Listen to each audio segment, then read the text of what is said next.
Hello friends and dear subscribers, আজকে আমি কলমি শাক, এটাকে ওয়াটার স্পিনাচ বলা হয়।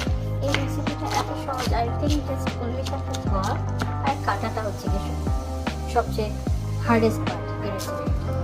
তো আমরা দিয়ে দিলাম একটু লাল মরিচ, একটু সিজনের খাবারটা তারপর দিয়ে দিলাম পেঁয়াজ, তারপর দিয়ে দিলাম মরিচ। And we are done. এত খেতে মজা, এত সুস্বাদু, এত রেসিপি বলার বাইরে। তারপরে টেস্ট হয় আর খুব কম হয়, সেটা নিয়ে দাম আর কি চাই। তো প্লিজ আপনারা রেসিপিটা আর আমাদের বলবেন